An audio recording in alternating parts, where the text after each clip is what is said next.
एक वर्षानंतर कैरीची चटणी, भाकरी, वरतून तेल, अगदी लहानपणीची आठवण झाली गं. आई शेतातून येताना पाठीमध्ये कैरी बघितली ना, आई भाकरीला बसली की लगेच ओळखायची, हां, आता हिला चटणी वाटायची आहे. तर आई म्हणायची, "वाट बाई, शिक शिक शिकशील पी त्या अनादानी." कसं पहिल्याच्या काळात स्वयंपाकाकडे जास्त स्कोप आपला असायचा गं. आताच्या पुरी किचनमध्ये पण पाऊल ठेवत नाहीत बघ.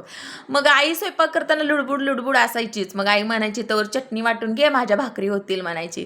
मग मी काय करायचं, कैरीची साल काढायची, कांदा कट करून घ्यायचं, आई जसं सांगेल अगदी तसंच करायची. हिरवी मिरची, लसूण, लाल भुगा घ्यायचा आणि जिरे जिरे घ्यायचे आणि चवीपुरतं मीठ टाकायचं. अशा प्रकारे खलबत्यात चटणी वाटायची बघ. आईच्या भाकरी येऊस तर माझी चटणी तयार व्हायची. आणि अशा प्रकारे ना माझ्या तायडी, माझा भाऊ अंगणामध्ये बसून ना का नाही आम्ही 2-2, 3-3 भाकरी खात होतो. ए बाई, तू हसशील अजून, म्हणशील खरंच आम्ही खात होतो गं त्या काळामध्ये. आताचे लेकरं खात नाहीत बघ भाकरी.